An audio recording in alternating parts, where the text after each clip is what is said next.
Boa noite, queridos irmãos. Que a paz de nosso Mestre Jesus envolva a todos nós, encarnados e desencarnados que aqui nos encontramos. E o nosso tema hoje não poderia ser outro, né? Como está a Novo Horizonte? Como ela era? Como começou tudo? Então nós temos que buscar. Chegamos aqui em Capão Novo em 1983.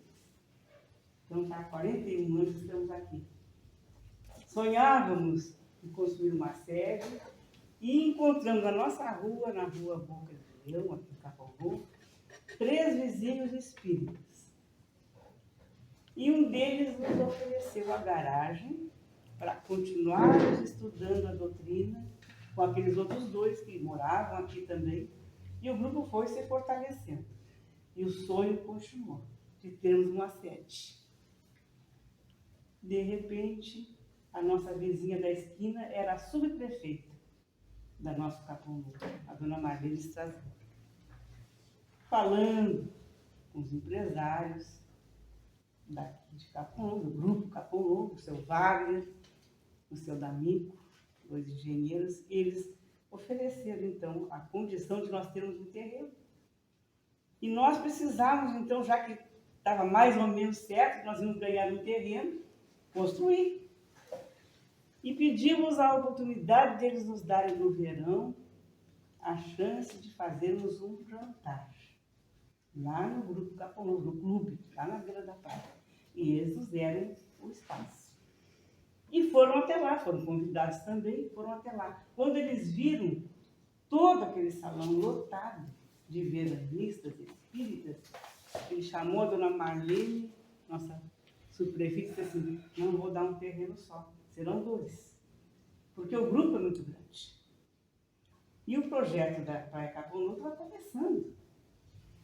Então eles precisavam, claro, vender mais lotes, fazer mais prédios, tudo foi muito bem planejado. Então nós ficamos muito felizes com os 2, aí o nosso trabalho era maior, nós tínhamos que conseguir mais material. Aí conseguimos também um projeto do nosso irmão Daniel, arquiteto, que fez todo esse projeto aqui e nos apresentou totalmente gratuito. Eu posso e vou orientar toda a obra. Aí fizemos vários chás beneficentes, bailes, fizemos rifas. Veio de Minas Gerais uma médium lá, soube, não sei como, certamente as anteninhas da espiritualidade, que nos enviou 10 quadros pictografados. Isso foi um sucesso imenso. Nem precisava rifa. A maioria queria comprar à vista o quadro tão lindos que eram. E fomos, então, angariando recursos para comprar o material. Alguns empresários doaram areia e algumas outras coisas que precisavam para começar a fundação. Quando a nossa sede ficou pronta, em 1988, não tínhamos uma dívida.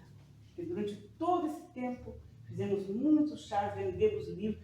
Eles nos doaram, assim, durante o tempo que precisássemos, enquanto não tínhamos a sede, uma salinha lá em frente do posto de gasolina, para vendermos livros. E ali começaram até mini palestras, atendimento fraterno, alguns passos que foram realmente de urgência, num espaço mínimo, uma salinha, um banheirinho. Era uma lojinha que depois ficou uma loja realmente, né? E ali começamos, então, improvisadamente, a nossa sede.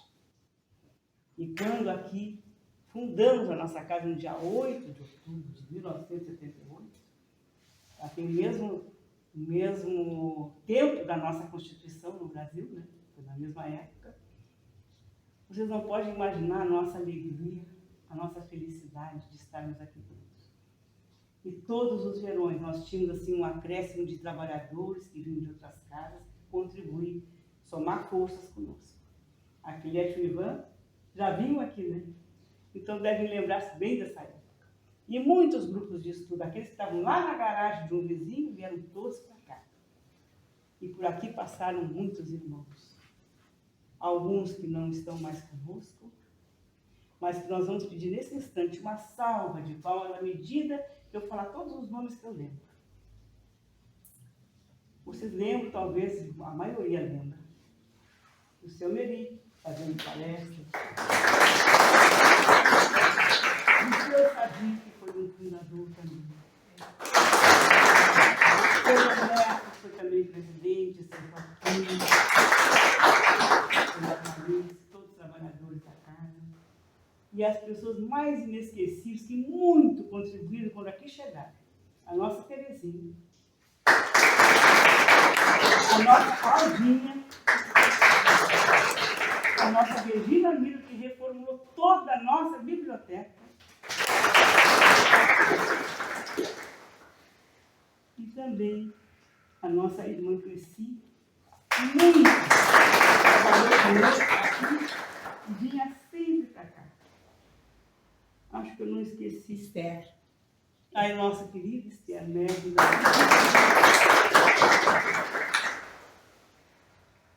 Então, eu vou dizer para vocês que todos os irmãos que por aqui passaram, e muitos que ainda estão por aqui conosco, mas que também já não estão mais na casa, nós temos uma gratidão imensa, porque todos chegaram aqui e nos auxiliaram muito.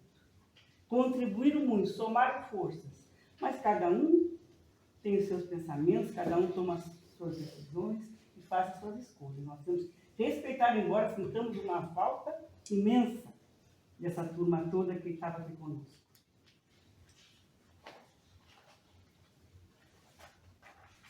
Queridos irmãos, lá no nosso Evangelho segundo o Espiritismo, existe um trecho que o nosso querido irmão Erasto, no capítulo 20, no item 4, diz assim: é chegado o momento em que deveis sacrificar os hábitos, trabalhos e ocupações inúteis e se dediquem à propagação da luminar doutrina dos Espíritos. E diz mais: não mais vos assusteis. O Espírito de Deus vos conduz. Então, essa é uma mensagem de Erasto. Se é chegada a hora de propagar a nossa doutrina espírita, mais importante ainda é estudar. Estudar para servirmos melhor, porque propagar o que não se conhece e nem se compreende bem pode ocasionar muitos problemas. Aquelas criaturinhas que aqui chegam buscando uma orientação, um consolo, um atendimento, às vezes numa angústia existencial muito grande. Então, no momento em que olharmos para a nossa sociedade e vermos que a cultura materialista ainda se impõe, mas que a cultura espiritualista também está chegando. E que precisamos buscar conhecimento, estudo. Então, vamos cada vez mais formar os grupos de estudo sistematizado, como a nossa casa oferece aqui em vários horários e dias, porque é nessa discussão, nessa troca de ideias, de conclusões e de reflexões. Tivemos um exemplo agora na quinta-feira com o trabalho do nosso irmão Clóvis, dos nossos irmãos da diretoria da casa, entre todos nós trabalhadores, que foi maravilhoso. Ali a gente busca colocar o que realmente já refletiu, entendeu e que sabe que esse é o nosso objetivo aqui dentro. Então, queridos irmãos, que possamos ser como os verdadeiros espíritos, as palavras de Erasto, estudando mais, dando uma importância muito grande ao conhecimento que estamos adquirindo, mas o principal é colocar em prática. Colocando em prática, nós vamos vendo o que estamos fazendo realmente pela nossa doutrina. Levando a palavra amiga, o consolo, o abraço. Isso é indispensável.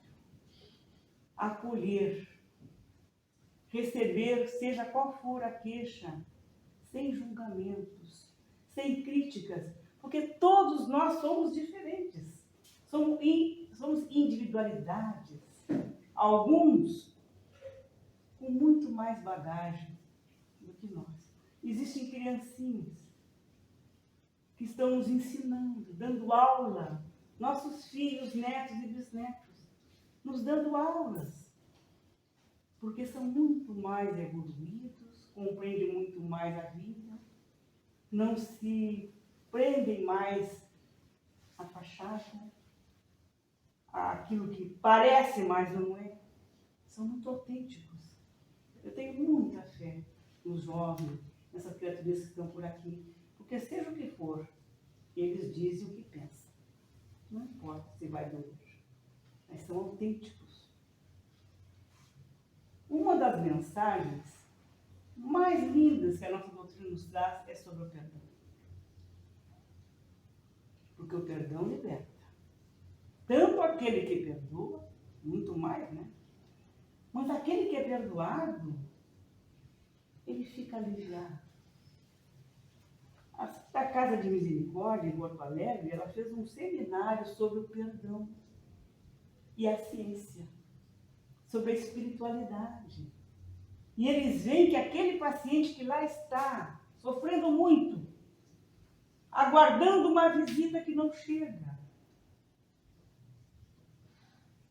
está sofrendo e está piorando o seu estado físico, mental e espiritual. Mas quando aquele filho afastado, ou aquele parente, aquele amigo que não o vê mais, chega até ele e pede perdão, mesmo que ele tenha sido ou injustiçado, aquele enfermo ganha um ânimo, ganha forças e coragem. E fica muito melhor, se recupera e recebe uma alta do hospital. Porque a dor, não importa se ele feriu ou foi ferido. Geralmente quem quer o perdão é porque acha que foi ferido, né? E às vezes ele foi o ofensor. Achando que dizendo a verdade está falando tudo. Quem está pronto para ouvir a verdade? Quem de nós está preparado para ouvir a verdade? Nós não dizemos a verdade nem para nós mesmos. Olhar-se no espelho e olhar quem está lá atrás dessa vestimenta que usamos de carne é muito difícil, minha gente. Porque ainda erramos muito. Cometemos muitas coisas que não precisávamos. Depois que fazemos, meu Deus, por que eu disse aquilo? Não precisava. Constrangi, ofendi, achando que era um direito meu. Mas eu não gostaria que fizessem isso comigo. Então, quando Jesus nos diz, fazei ao outro o que queria que vos fizesse, temos que nos colocar no lugar do outro sempre. Nem sempre é bom dizer algo que pode ser verdadeiro, mas que vai magoar, vai constranger, vai fazer com que o outro sofra ao ouvir. Deus é tão maravilhoso que nos dá oportunidades inúmeras para que nós, através de outros momentos, venhamos a saber em que estamos infringindo as leis. Ou alguém que vem nos dar um alerta, que eu digo sempre que é a palavra de Deus, através daquela criaturinha, nos faz cair em nós mesmos e pensar, meu Deus, isso aí foi para mim. Quantas vezes, escutando uma palestra, a gente diz assim, isso foi para mim. É ou não é? A gente chega a essa conclusão porque precisávamos ouvir aquela verdade.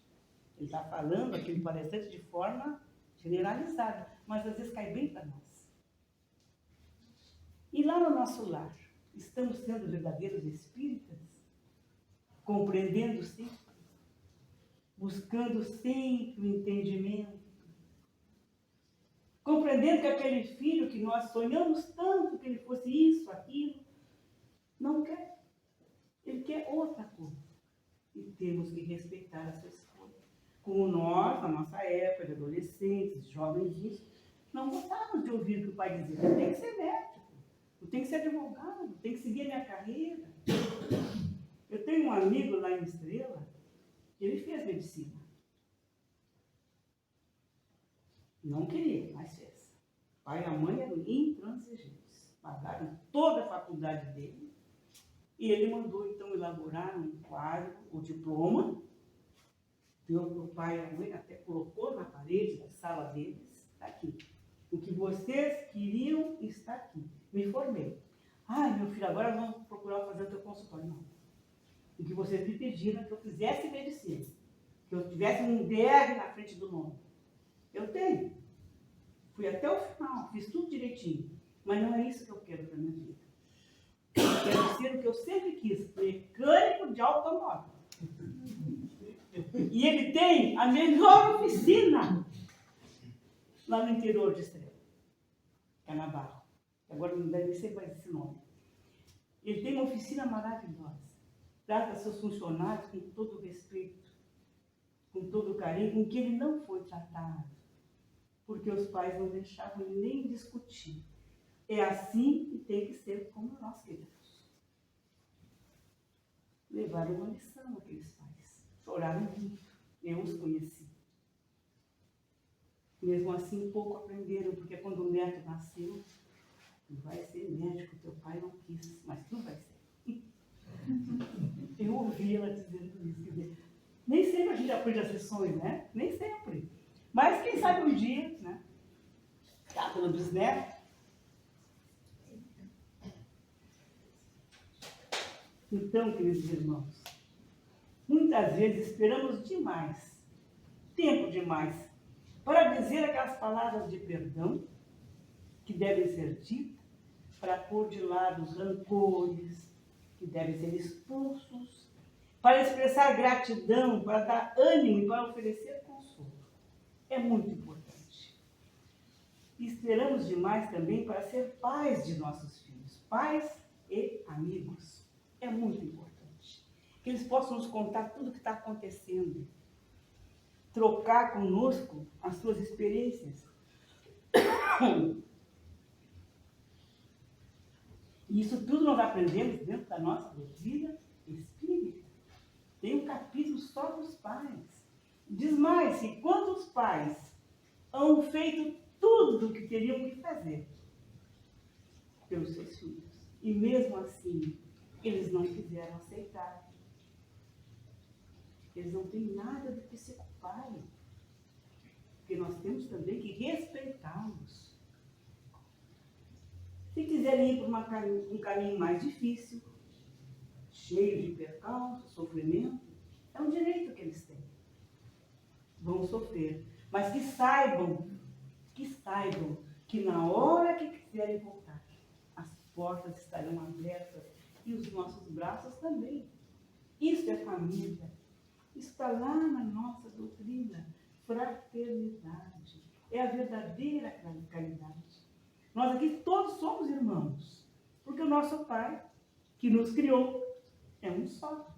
Nosso Deus. Jesus, o nosso irmão maior. Isso eu aprendi pequenininha. Aos 3 aninhos de idade, dentro da Sociedade Espírita Lobo da Costa, a primeira no Rio Grande do Sul, em Pelotas, na minha cidade natal, que dizia na musiquinha que não ia mais fazer confusão. Deus é nosso Pai e Jesus é nosso irmão. É uma musiquinha linda, que a gente aprende desde pequenininha a não fazer essa confusão. Né? Porque muitos ainda acham que Jesus é Deus. E Jesus é um Espírito que veio da área crística, um Espírito que só Ele para chegar aqui e ser esse irmão, diretor, governador do nosso planeta. Que tudo que nós sabemos de bom foi Ele que nos ensinou. As atitudes, a palavra. Ele jamais ofendeu quem fosse. Ninguém sairia de perto dele sem sair feliz, iluminado, porque ele nunca criticou, nunca julgou.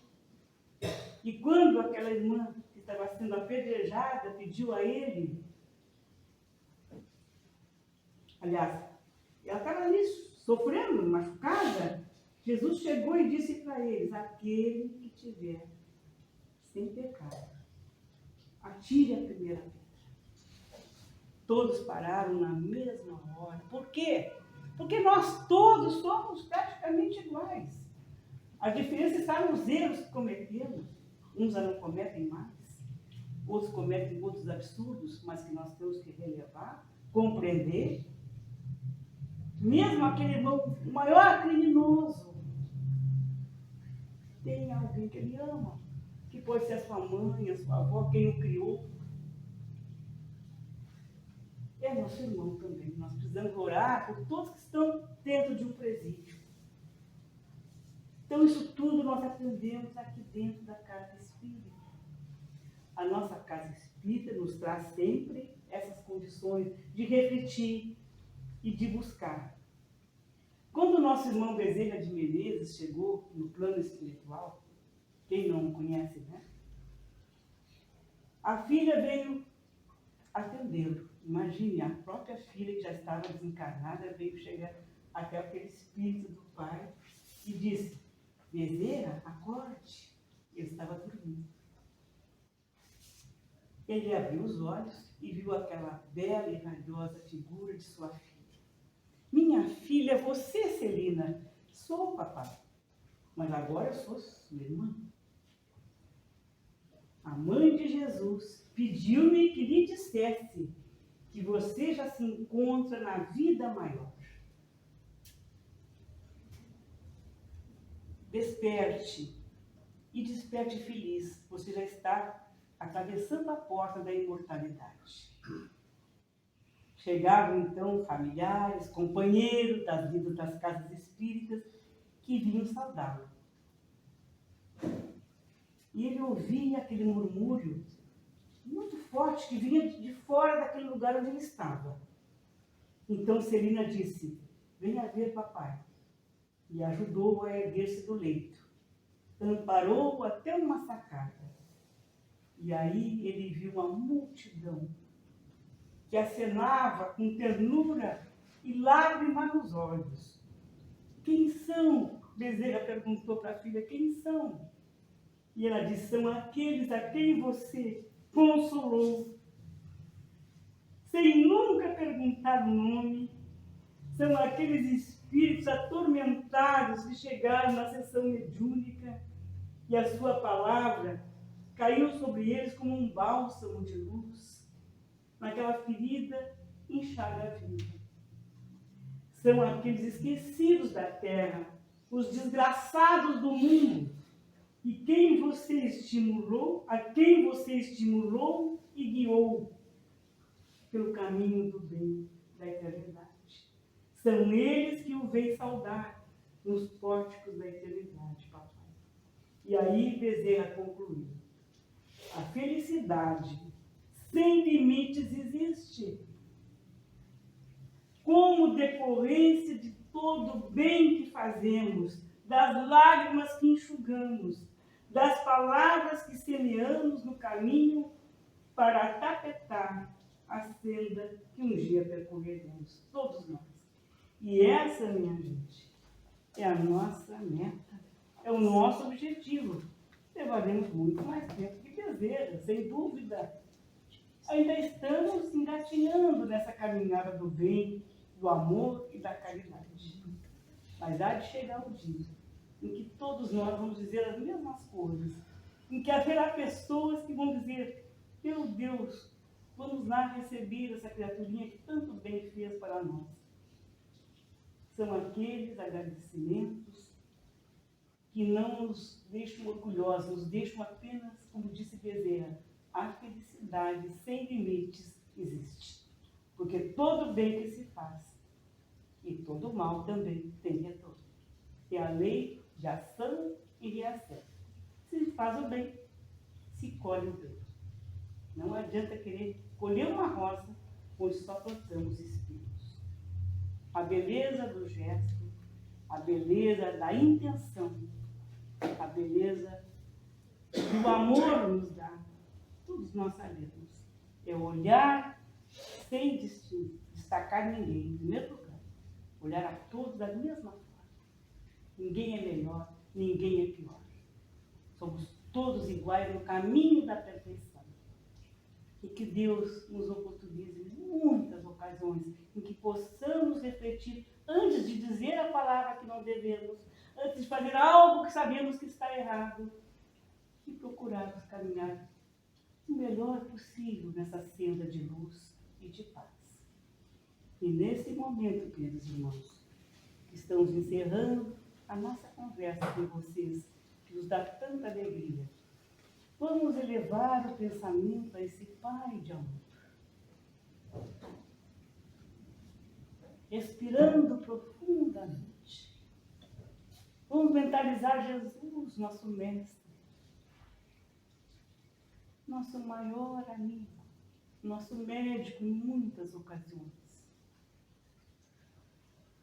Vamos pedir a esse venerando irmão, mentor da nossa casa, irmão Arcovite, e toda essa egrégora de espíritos que estão aqui conosco, que possamos receber o que viemos buscar, seja esse passe espiritual que já está sendo conduzido por todos esses irmãos amigos, retirando de muitos daqueles que aqui estão até pela primeira vez esse magnetismo animal que tanto fortifica aqueles que não o têm mais, fortificando-nos, auxiliando-nos sempre com esse repasse energético e terapêutico, que esse passe dá a todos nós que aqui estamos nesse instante, havendo verdadeiras trocas de fluidos saudáveis, de paz, de amor, de muita luz. E vamos agradecer a esse Pai por esse momento. Obrigada, Senhor, por aqui estarmos. Obrigada, Senhor, pelas inúmeras ocasiões em que, ouvindo a Tua palavra, através do Mestre Jesus, paramos para ver o que podemos fazer de melhor e seguir em frente, sem olhar para trás. Muito obrigada, Pai, que assim possa ser.